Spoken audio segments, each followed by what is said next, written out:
Today we are looking at Chris Williamson's annual review worksheet.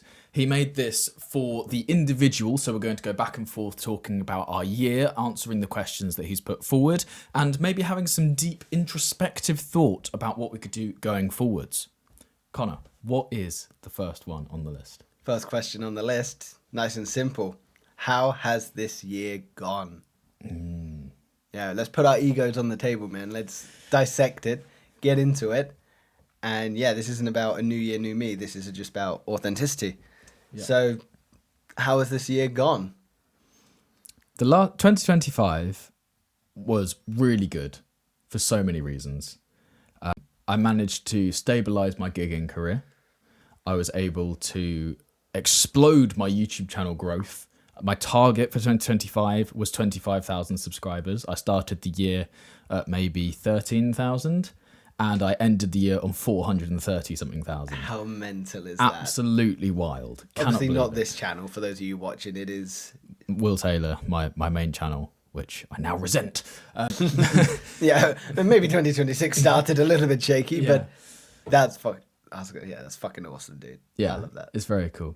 But the other thing that it gave me last year, which I still consider to be a good thing, is perspective on how achieving certain lifelong goals, like it would be my goal forever to hit 100,000 subscribers in a year, how hitting your goals is not the end of the journey.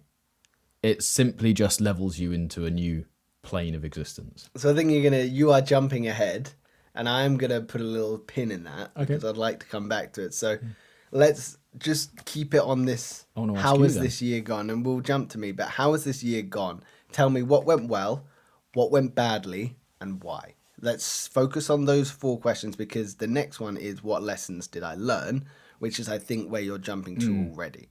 So let's just focus. How has this year gone? Good. Nice. Well done. What went well? What went badly? My work ethic went well.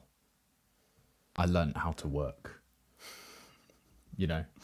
Actually, you don't have to do that. You're pretty lazy. No, but it's an evolution. Like if you look at how hard I worked in 2024 versus 2025, I learned how to work an awful lot harder, get an awful lot done per unit of time in 2025 than I did 2024, and I hope that 2026 I'll continue that learning and growth. Again, jumping forward, I apologise. What went badly? Work-life balance. Yes. So I had multiple conversations with my other half about sort of, am I working too much? Will you're at your computer all the time? My fitness wasn't a consideration. Diet wasn't a consideration. Holidays were an argument to get me to go on them. Which is so ironic because once you're on them, you love them and don't want to come back. Love them. Yeah. Something to be explored there, but that's fine. We won't ever look at that.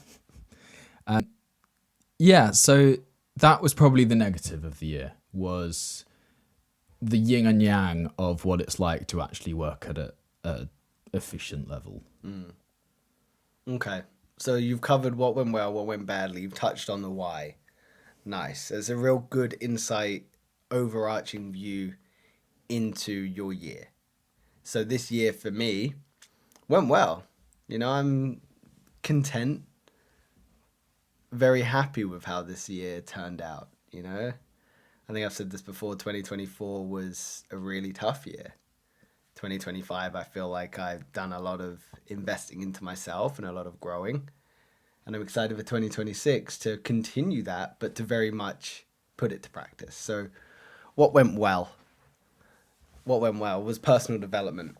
I think I spent a lot of time investing into myself personally, whether that was through therapy, whether that was through meditation, whether that's personal development, whether that is through, as ridiculous as it sounds, going to the dentist for the first time in 7 years and finding out you have 3 fillings and you need to have 2 in wisdom teeth out. Wonderful. Just those small investments into myself this year, big or small, have been incredible. But before we get into that, I want to tell you about Huel. Huel is sort of our affiliate sponsor on this channel and is a nutritionally complete way to avoid having meals. You can basically eat one of these or drink one of these, and how many calories is it? It's many calories, which is good for you.